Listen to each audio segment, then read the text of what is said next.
제가 오늘 말씀을 준비하면서 이런 생각을 한번 해보게 되었습니다. 우리의 인생, 여러분의 한 인생은 도대체 어디에서 결정이 날까 싶습니다. 시작일까요? 과정일까요? 아니면 끝일까요? 자, 우리는 흔히 이런 말을 하죠.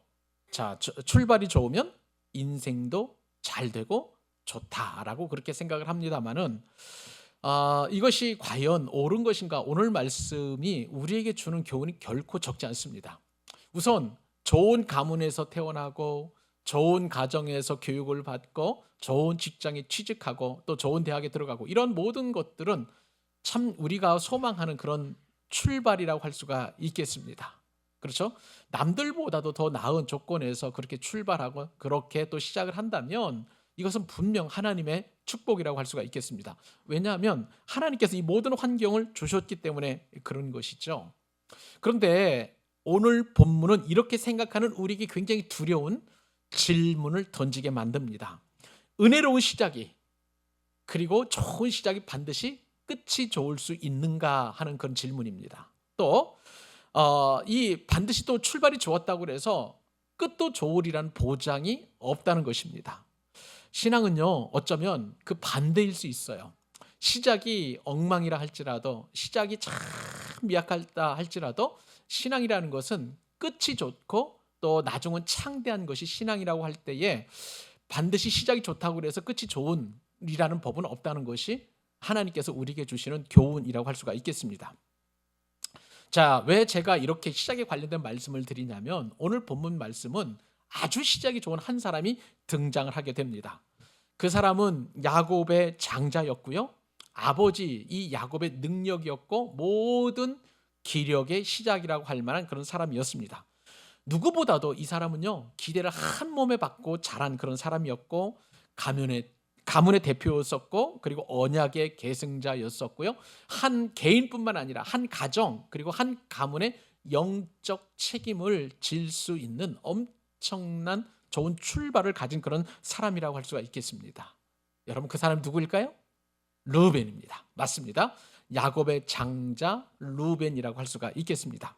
그런데 이 출발이 좋은 이 르우벤에 대하여 이제 야곱이 오늘 본문에 보면 이제 죽음을 앞둔 그런 상황 가운데서 침상에 누워서 자식들을 축복하며 일일이 한 사람 한 사람들을 이제 하나님의 뜻을 전하는 가운데 있는데 그런데 이 노년의 야곱의 입술에서 나온 이 르우벤의 미래가 굉장히 심상치 않은 그러한 말씀 유언을 남기게 되더라는 것입니다.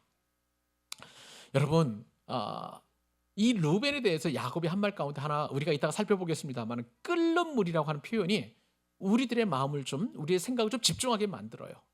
끓는 물은 어떻습니까? 팔팔팔 끓는 물. 여러분들 이제 저도 나이가 들면서 이제 끓는 물을 더 좋아하게 되었는데 끓는 물은 막 끓는 거예요, 그냥. 그러면서 이제 막 그 폭발적으로 에너지를 받아가지고 하는데 이 문제가 있어요. 용기 안에 담겼을 때는 이 끓는 물이 절제가 되고 제어가 됩니다만은 그러나 이 용기를 벗어날 때 어떤 일이 일어날까요? 화상을 입히잖아요. 주의를 완전히 데피게 되고요. 상처를 주게 되는 그 일을 하게 되는 것을 보게 될 때에 루벤이 바로 그러한 끓는 물과 같은 그런 존재라고 이야기를 하더라는 거예요. 이 끓는 물 루벤은 단지 개인과 가문의 비극이 아니라 오늘 사는 우리의 이야기일 수 있습니다. 왜 그럴까요? 우리 역시도 굉장히 출발이 좋은 사람들이에요. 자, 이 자리에 앉아 계신 분들 또 함께 예배하는 모든 분들 가운데서는 태어날 때의 복음을 믿어서 은혜의 자리를 먼저 선 분이 계세요. 또 어떤 분들은 눈물의 기도를 통해서 회개를 통해서 정말 이제 주님을 만나서 그렇게 또 신앙생활을 하고 계시는 분도 있을 수 있습니다. 또 어떤 분들은 핍박을 받아서 어떤 분들은 정말 어쩔 수 없어서 또 이 자리에 나왔지만 모두 다 공통점은 하나님의 은혜 안에서 출발을 하게 되었다는 것이죠. 근데 여러분 우리의 출발은 이렇게 좋을 수 있습니다만 문제는 뭐냐면 출발이 좋은데 과정도 좋고 끝맺음이 좋을 수 있느냐? 이것은 별개의 문제라는 거예요. 우리의 출발이 아무리 좋다고 은혜로 시작했다고 하더라도 우리의 끝맺음, 마지막을 심판하시는 분은 하나님이신데 그 하나님 앞에서 우리가 과연 정말 끝맺음을 잘했다, 내가 경주를 잘 마쳤다, 그리고 끝까지 믿음의 도를 지켰다라고 하나님 앞에 칭찬을 받을 수 있느냐? 이것은 별개의 문제라고 할 수가 있다는 것이죠. 출발이 다 좋다고 그래서 끝맺음도 그리고 마지막도 좋으리라는 보장이 있을 수 없다는 것입니다. 오늘 말씀을 통해서 우리는 두 가지 이제 교훈을 받게 되는데, 하나는 경고예요. 무슨 경고일까요? 은혜로 시작했다 할지라도 르우벤처럼 그 성품이나 기질 때문에 그 은혜가 무너지거나 내지는 망가질 수 있다는 것이에요. 굉장히 우리가 두려운 그런 어떤 말씀이라고 할 수가 있겠고요. 또 하나 우리에게 주시는 이 교훈은 뭐냐면, 설령 그렇게 무너지거나 내지는 이 물의 끓음과도 같은 그러한 성품 때문에 우리가 실패하는 것 같지만, 놀라운 것은 하나님의 은혜와 사랑과 그 은혜는 우리의 실패를 뛰어넘고 또 덮음으로 말미암아서 결코 하나님의 언약과 약속에서 우리를 끌어버리지 않으신다는 사실이에요. 그것 때문에 이것이 우리에게는 큰 위로요, 소망이 될 줄로 믿습니다. 그리고 오늘 말씀을 들으면서요, 우리 안에 르우벤과도 같은 그 기질이 얼마나 많은지 여러분 아마 말씀을 듣다 보면 깜짝 놀라시게 될 것입니다.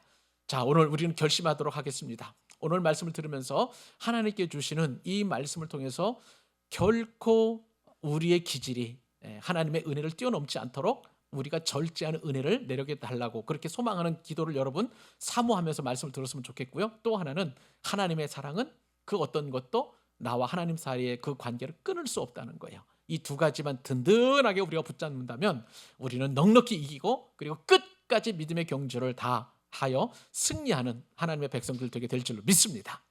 자, 오늘 말씀을 통해서 하나님께 주시는 그 교훈은 크게 네 가지인데요. 첫 번째 교훈은 이것입니다. 탁월한 시작이죠. 누가 이렇게 시작을 하게 됐냐면 르우벤이에요. 그리고 그가 이제 받을 것은 장자의 엄청난 영광입니다. 이것이 첫 번째 교훈인데, 자, 오늘 본문의 말씀을 보니까 이제 야곱이 병상에 누워서 아주 준엄한 목소리로 그렇게 아들들을 다 불러 모으고 유언을 남기게 됩니다. 야곱은 지금 침상에 누워서 아들들을 다 불러 모으고요. 그리고 12 아들들 가운데에 장자 첫 번째 아들인 르우벤을 불러서 르우벤에게 이제 앞으로 되어질 일들 그리고 르우벤의 미래에 대해서 이렇게 유언을 하게 됩니다. 자, 이것이 축복이었으면 참 좋겠습니다만은 그렇지 않다는 것이 오늘 말씀을 읽으면서 저와 여러분들이 느껴야 될 그런 부분이라고 할 수가 있겠어요. 자, 그래서 오늘 1절, 2절, 3절 말씀 다시 한번 읽어보도록 하겠습니다. 자, 시작. 야곱이 그 아들들을 불러 이르되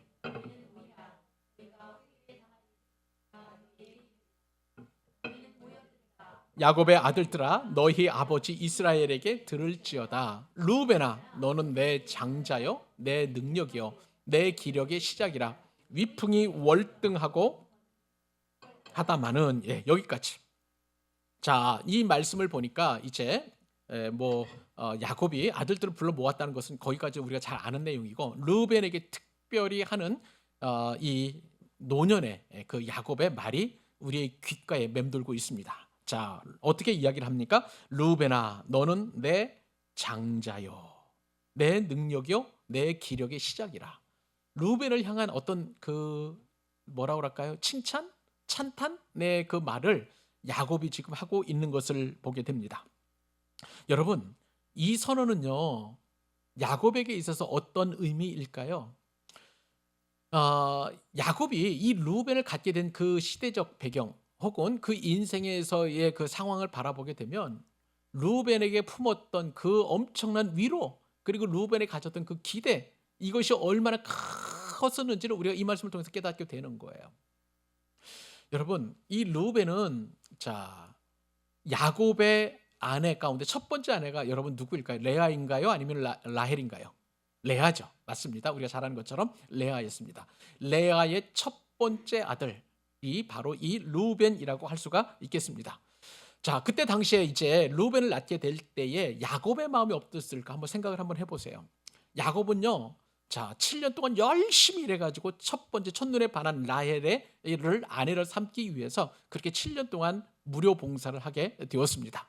자, 외삼촌 라반의 눈에 들고 그리고 그 라헬을 얻기 위해서 얼마나 열심히 일했을까를 생각을 해보게 되면 그 야곱의 수고, 야곱의 헌신, 야곱의 노동은 이루 말할 수 없었을 거예요. 야곱은 오로지 라헬을 나의 아내로 삼기 위해서 이렇게 열심히 해도 이래도 아무런 또 피해가 있거나 내지는 힘들지 않구나라고 생각하고 그렇게 열심히 일을 했었습니다. 그런데 첫날 밤을 딱 치르고 나니까 신부가 바뀌어버린 거예요. 라헬이 아니라 사랑하는 아내, 자기가 꿈꿔왔던 그런 라헬이 아니라 레하, 라헬의 언니가 자신의 첫 신부가 되었다는 것입니다. 지금 야곱의 입장에서 보면 굉장히 마음이 어려운 상황이에요.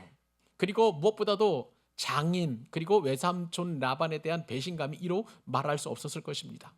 무엇보다도 라헬 대신 첫날 밤을 치른 레아에 대한 곱깝지 않은 그런 마음도 없지 않아 있었을 것이에요. 이것이 지금 그때 당시 루벤을 낳았을 당시에 야곱의 그런 참으로 서글픈 마음이라고 할 수가 있겠죠.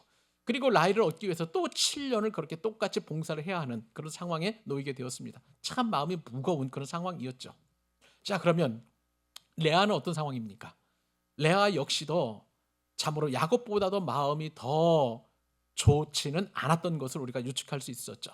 우리가 예전에 말씀을 드릴 때 레아의 입장에서 보면 레아는 분명히 자기보다 예쁘고 그리고 정말 남편 이 야곱의 마음을 사로잡고 있는 그 라헬의 사랑의 경쟁에서 늘 레아는 뒷전이었잖아요.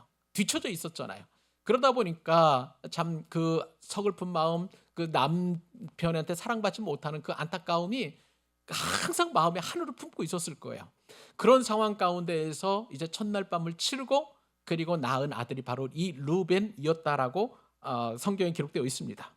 루벤을 어떻게 해서 이름을 짓게 되었느냐? 레아가 루벤을 딱 낳고 나가지고 이런 마음을 하나님 앞에 올려드렸어요. 여호와께서 나의 괴로움을 보셨으니 이제는 내 남편이 나를 사랑하리라 라고 하는 그런 소망을 담아서 보라 아들이라, 자 이제 아들이다 라고 하는 어떤 희망 섞인 마음, 그러나 여전히 마음에 갈등하는 마음을 담아가지고 이제 루벤이라고 하는 그런 이름을 지어주게 되었던 것이죠. 자, 이렇게 야곱도 그렇고 레아도 그렇고 루벤을 낳을 때의 그 참 마음은 상처받고 찢기워지고 고단한 그런 인생이었지만 이 루벤 첫 아들을 통해서 야곱도 그리고 레아도 정말 하나님께서 자신들의 은혜를 주셨다, 새로운 소망이 솟는다라는 그런 어떤 기대감을 가졌을 것이라고 생각을 해보게 됩니다. 자, 이런 관점에서 이제 루벤이 태어났어요. 그런데 루벤 입장에서 보면 루벤은 참 복된 그런 출생이었던 것을 보게 됩니다. 일단 루벤은 야곱의 가정의 첫 아들이었어요. 그러니까 아브라함과 이삭과 야곱으로 이어지는 이 언약 가문의 첫 아들이 바로 이 루벤이었던 것이죠. 자, 이런 상황 속에서 이제 루벤이 태어남으로 말미암아 야곱도 소망을 가지게 되었습니다. 어떤 소망일까요? 에서를 피해서 이제 그 하란으로 외삼촌집 라반으로 갈 때에 중간쯤인 이 베델에서 하나님께서 야곱에게 나타나셔서 사닥다리를 보여주면서 이제 그때 주셨던 말씀을 여러분 기억하실 거예요. 창세기 28장 15절에 보면 내가 너와 함께 있어 네가 어디로 가든지 내가 너를 지키며 라고 그렇게 하나님께서 약속의 말씀을 주셨습니다. 자, 그러니까 이 루벤이 출생하면서 야곱은 옛날에 그 말씀하신 하나님, 내가 너를 지키겠다는 하나님, 그리고 그 언약을 계속 이어갈 수 있도록 약속하신 그 하나님의 말씀이 기억났었을 거예요. 그러니까 야곱에게는 새 힘과 그리고 하나님 나를 도우신다라는 어떤 참으로 감격이 있었을 것입니다. 그래서 야곱은 지금 오늘 본문에 보니까 너는 나의 장자고 나의 능력이고 내 기력의 시작이라고 그렇게 이야기하고 있는 것이죠. 여러분, 여기서 장자라고 한다면 한 가정의 대표 아니겠습니까? 그리고 왕적인 권위로서의 어떤 그 특권을 좀 가지고 있는 것이고, 무엇보다도 이 장자는 갑절의 어떤 그 유업을 받게 되는 것이죠. 그러니까 결국은 루벤이 인정하든 안 하든지 간에 여러 가지 장자로서의 축복, 언약 가문에서의 어떤 그 상징성, 대표성, 그리고 또 유업을 또 다른 그 동생들보다 2배를 받는 것, 이 모든 것들이 출발이 얼마나 좋은지 루벤은 기본적으로 갖춰진 그런 사람이라고 할 수가 있을 것입니다. 그리고 또 너는 내 능력이라 그렇게 이야기했는데, 이 능력이라는 말을 원어를 보니까 힘이라는 거예요. 그리고 남성성의 출발이 바로 이 능력이라고 할 수가 있겠습니다. 그러니까 어떻게 보면 루벤은 야곱에게 있어서 야곱의 모든 것이라고 할 수가 있을 거예요. 그만큼 기대를 가득 가지고 있었던 그런 사람이었었고 아들이었었고, 그리고 너는 나의 기력의 시작이다. 그러니까 야곱이 이 땅을 살아가려는 그 상황 속에서 보통 자식을 바라보는 부모님의 생각들이 그렇잖아요. 이 루벤만 바라보면 야곱은 든든하고 밥을 안 먹어도 이제 밥을 먹은 것처럼 배부르고 하는 그런 어떤 참 기대와 모든 소망이 담겨진 그런 상황이 바로 이 루벤이라고 할 수가 있을 것입니다. 자, 그런 다음에 이제 결국 이 루벤은 너는 내 장자이고 내 능력이고 내 기력의 시작이라고 하는 것에 대하여 성경에서도 이 장자의 축복을 인정하고 있어요. 여러분 신명기 21장 17절 말씀에 보면 장자의 축복을 하나님은 이렇게 말씀하고 계십니다. 반드시 그 미움을 받는 자의 아들을 장자로 인정하여 자기의 소유에서 그에게는 몇 몫을 줍니까? 2몫을 주는 거예요. 그러니까 장자는 항상 모든 다른 자녀들보다, 그러니까 장자 밑에 동생들이 있다면 장자가 절반을 갖고 나머지는 이제 그 절반 가운데서 이렇게 나누는 거죠. 이제 그렇게 유업을 받는 장자의 축복이 성경에 분명히 기록되어 있고요. 왜 이렇게 2몫을 주냐면 그는 자기의 기력의 시작이라, 장자의 권리가 그에게 있습니다. 그러니까 아버지 입장에서 보면 장자는 모든 기력의 시작이라고 하는 그런 의미가 있는 것을 우리가 보게 됩니다. 여기다가 또 우리가 빼놓을 수 없는 것이 루벤이 받은 언약적 그런 어떤 책임입니다. 무슨 말일까요? 루벤은 장자로서 이 가문의 대표였고 형제들의 우두머리였었고, 그리고 그 어떠한 자식들보다도 하나님의 언약을 이어갈 중심 인물이었다는 것입니다. 야곱이 이런 루벤을 향해서 당연히 이렇게 표현할 수밖에 없는 거예요. 너는 위풍이 월등하다, 그리고 권능이 탁월하다라고 그렇게 이야기하는 것입니다. 여러분, 여기서 위풍이라는 말은 쉐트라는 그런 단어를 쓰는데 존귀함이라는 뜻을 가지고 있어요. 높이 올리다라는 그런 뜻을 가지고 있고, 들어올림, 위엄과도 같은 굉장히 좋은 뜻을 가지고 있습니다. 그리고 또 무엇보다도 이제 그 권능이 탁월하다 할 때, 이 탁월하다는 것은 그냥 사람이 재능이 뛰어나서 탁월한 것이 아니라 하나님께서 그에게 탁월시켜 주신 거예요. 탁월케 해주시는 거예요. 자, 그러면 여러분 이 두 말을 합치게 되면 어떻게 되냐면, 루벤이 가졌던 이 탁월성과 또 능력과 장자로서의 모든 권리, 그리고 루벤의 그 위치는 하나님께서 루벤을 선택하셔서 그렇게 끌어올려 주셔서 루벤의 위엄과 루벤의 능력이 아주 탁월하다라고 하는 기가 막힌 그런 은혜를 누리게 되었던 것이죠. 그렇습니다. 루벤은요, 가능성이 남다른 그런 출발선상에 선 그런 인물이었습니다. 출발도 달랐고 조건도 남달랐다는 것이 바로 성경에서 이 루벤, 그리고 오늘 본문에서 하나님께서 루벤을 향하여 주시는 말씀이라고 할 수가 있습니다. 그런데 여기서 우리가 놓치지 말아야 될 사실이 하나 있습니다. 여러분, 우리도 아까 말씀을 드린 것처럼 모두 하나님의 은혜 안에서 그 은혜를 받은 출발이 좋은 사람들이라고 할 수가 있는 거예요. 하나님께서 우리에게 주신 것은 구원의 은혜뿐만 아니라 은사도 주셨어요. 달란트도 주셨어요. 그리고 또 하나님을 향하는 아름다운 섬김의 마음도 주셨고, 굉장히 좋은 여러 가지 영적 선물이라면 그것이 루벤이 받은 것과는 상상할 수 없을 정도로 우리가 더 좋은 조건들이라는 것을 우리는 깊이 생각해 볼 필요가 있습니다. 너무너무 좋은, 그리고 일반 사람들, 예수님을 안 믿는 사람들이 가지고 있지 않는 그 좋은 조건들이 우리에게 얼마나 잘 갖추어져 있는지 이로 말할 수 없다는 거예요. 루벤 못지않게, 아니요, 루벤보다 더 좋은 출발선상에 저와 여러분들이 놓여 있다는 것입니다. 그런데 오늘 본문에 보니까요, 본문에 아주 묘한 긴장감이 도는 말씀이 있습니다. 여러분, 그 3절 하반절 말씀에 보면 너는 위풍이 월등하고 권능이, 그 다음에 뭐예요? 탁월하다. 많은이라는 말이 깊은 여운을 주면서 이것이 지금까지 칭찬, 지금까지 그 루벤을 설명했던 그 말이 뒤끝이 좀 뭐라고 할까요? 좀 그 만만치 않다는 것을 우리에게 암시하는 그 말씀 아니겠습니까? 마른 하늘에 먹구름이 짙게 드리워지는 듯한 어떤 분위기를 이 말씀을 통해서 저와 여러분들이 느끼게 되는 것이죠. 사랑하는 여러분, 우리는 이 땅을 살아갈 때 보면 세상 사람들은요 굉장히 스타트를 중요하게 여깁니다. 그래서 배경을 보는 거예요. 스펙을 보는 거예요. 너의 고향이 어디냐? 너의 부모님은 뭐 하는 것이냐? 너는 어느 대학교를 나왔느냐? 너의 또 출발 선상은 어떻느냐라고 늘 그렇게 우리의 출발을 보지만 여러분, 하나님은 출발이 중요한 게 아니라 우리의 나중을 보는 분이심을 믿으시기 바랍니다. 그렇기 때문에 우리가 의지할 것은 세상이 아니에요. 우리의 조건과 상황과 형편, 그리고 우리의 출발을 보는 그 세상을 보면 우리는 늘 낙심하고 좌절할 수밖에 없어요.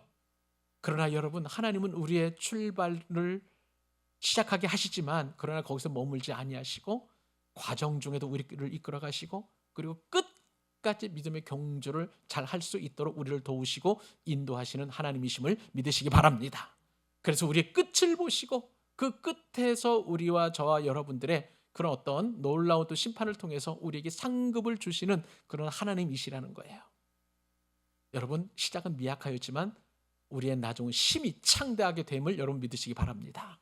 우리의 힘이 아니라 하나님께서 우리를 그렇게 심히 창대하게 하실 거예요. 그 하나님을 믿으면서 우리의 출발이 설령 남들보다 못하다 할지라도 미약하다 할지라도 결코 좌절하지 마시고 우리의 끝을 보시는 그 하나님을 향하여 믿음으로 진군하고 승리해 나가는 저와 여러분 되시기를 우리 주님의 이름으로 축복합니다. 두 번째 교훈 한번 보십시다.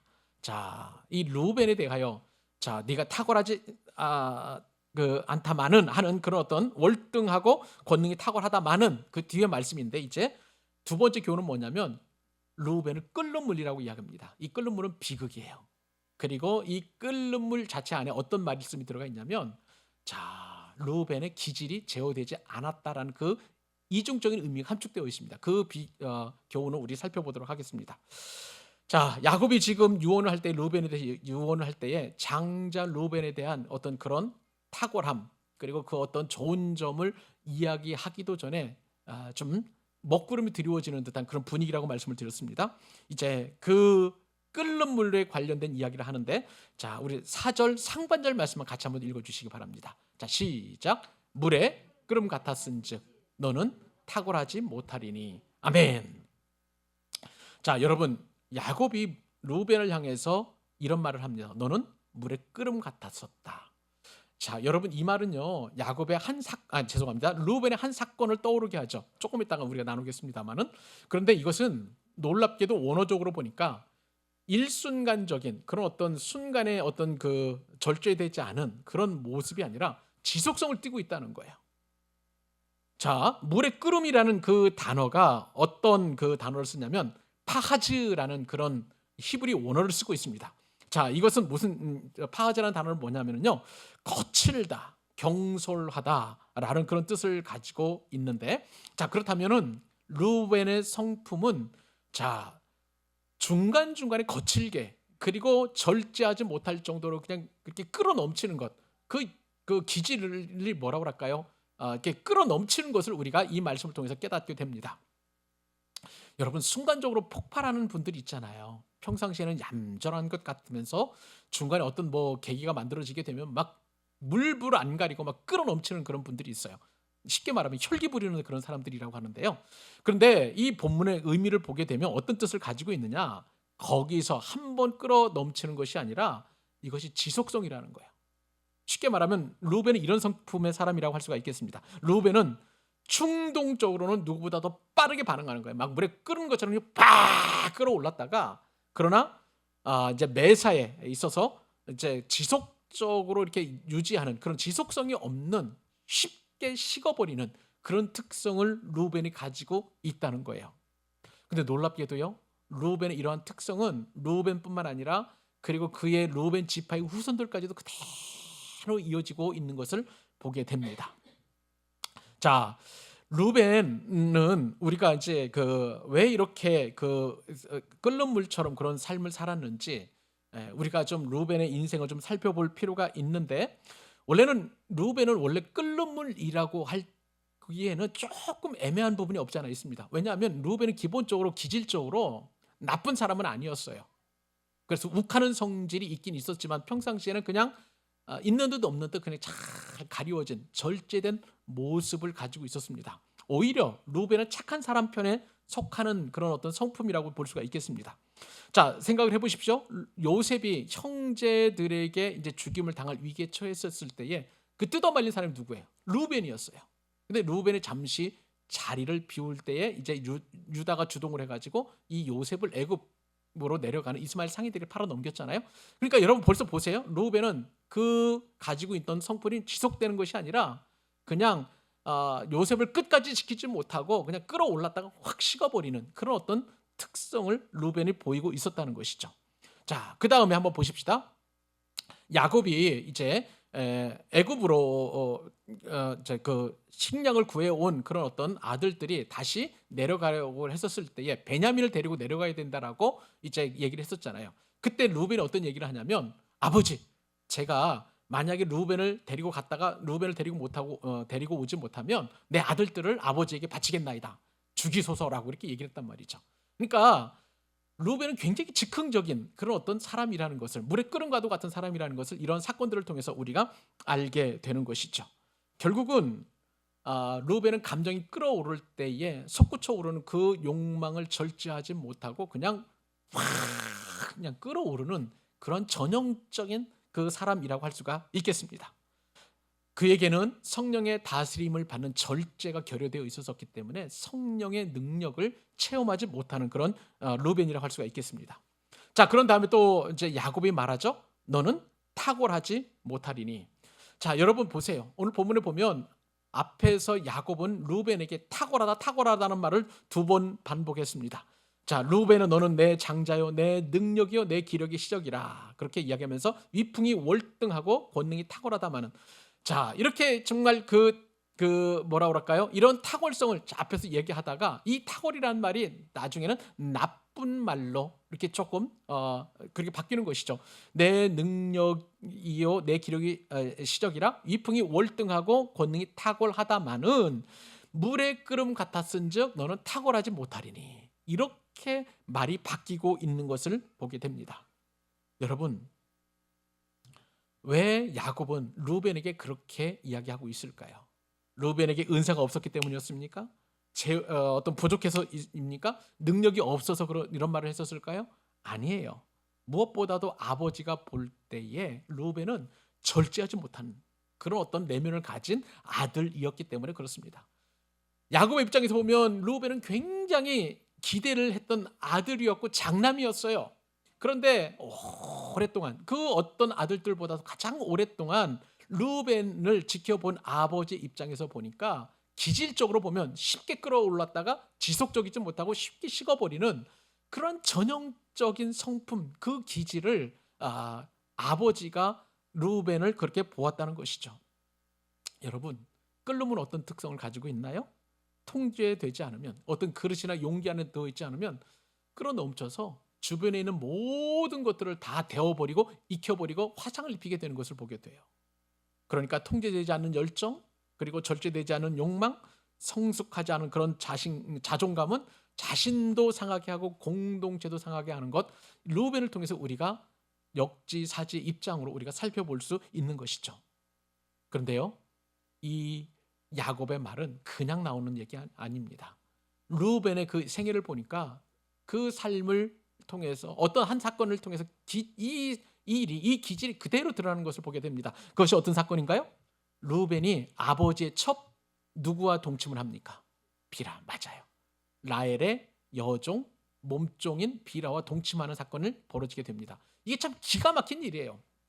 여러분, 제가 성경에서는요, 루벤이 왜 비라와 동침했는지 그 이유를 설명하지 않아요. 그런데 앞뒤 문맥을 보고 또 그다음에 창세기 전체를 관통하는 내용을 살펴보니까 루벤의 입장에서도 보면, 그리고 비라의 입장에서도 보면 서로 간에 그 필요에 맞닥뜨려져 가지고 동침을 한 사건이라고 할 수가 있겠습니다. 이 동침이라고 하는 것은 히브리 원어적으로 보면은 이제 이것은 서로 합의해서 부부 관계를 맺는 것도 뜻일 수도 있겠고, 또 일방적으로 강간이라는 의미에서도 쓰고 돼 있지만은, 그런데 루벤과 이 비라의 그 동침 사건은 그 문맥을 앞뒤로 살펴보게 되면 루벤이 일방적으로 비라를 겁탈하는 그런 사건이 아니었어요.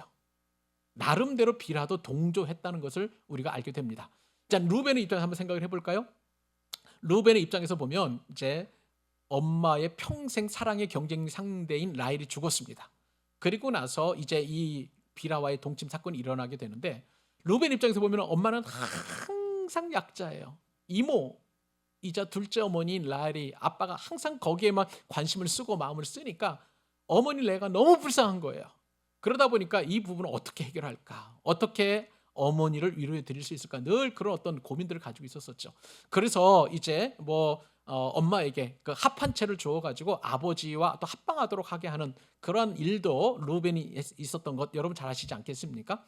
그러면서 동시에 이제 라헬이 죽음으로 말미암아서 엄마의 그 어떤 위치를 회복하고, 그리고 무엇보다도 이제 상처받은 엄마의 마음을 위로하기 위해서 라헬이 가장 아꼈던 몸종 비라와의 강간을 그 부부관계를 통해, 동침을 통해서 어머니를 위로하려고 하는 어떤 그런 마음이 없지 않아 있었을 것입니다.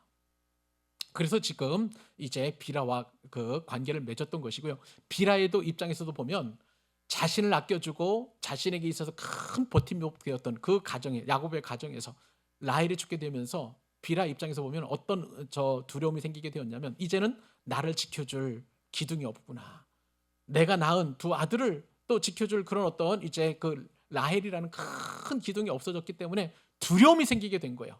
그래서 라헬은 이제 장차 야곱의 뒤를 이어서 그 가정의 기둥이 될 루벤과 동침하는 그런 일로 인해서 자신의 어떤, 그리고 자기 자식들 두 아들들을 위한 그런 어떤 삶의 터전과 기반을 마련하려고 하는 그런 어떤 마음들이 없지 않아 있었을 것이라고 보게 됩니다.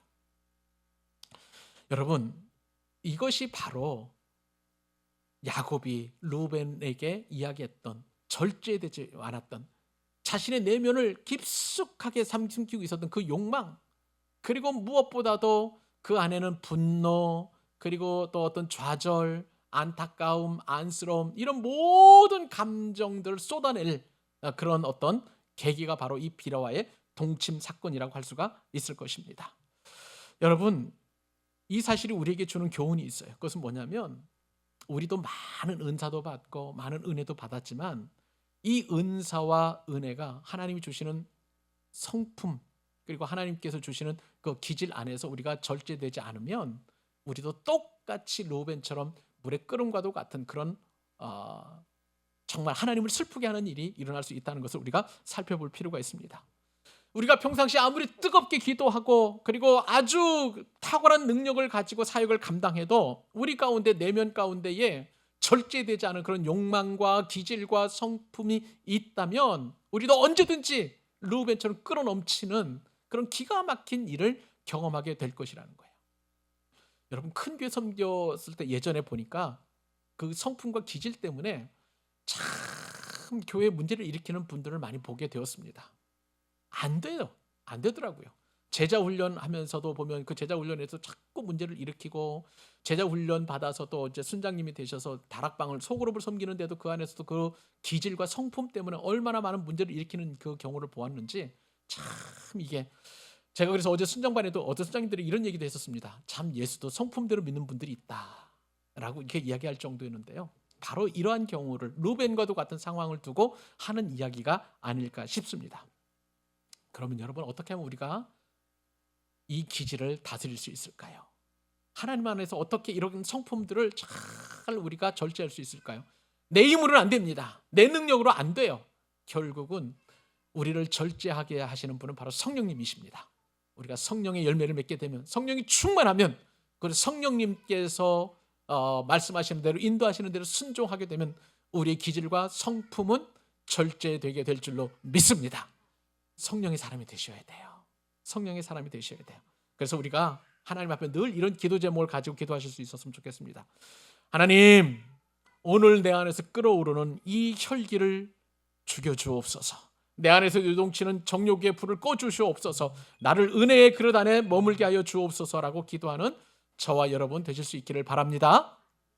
자, 세 번째 교훈 한번 생각해 보도록 하십시다. 세 번째 교훈은 뭐냐면, 루벤이 이제 무너진 영광과 장자권을 박탈당하는 그런 어떤 아픔이 루벤에게 이루어지게 되는 것을 보게 됩니다. 자, 오늘 말씀을 보니까 이제 끓는 물 같은 루벤의 정욕은 화려한 장자의 위엄을 송두리째 태워버리게 말았습니다.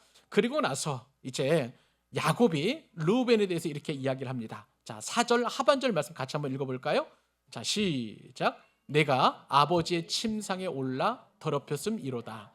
그가 내 침상에 올랐었도다.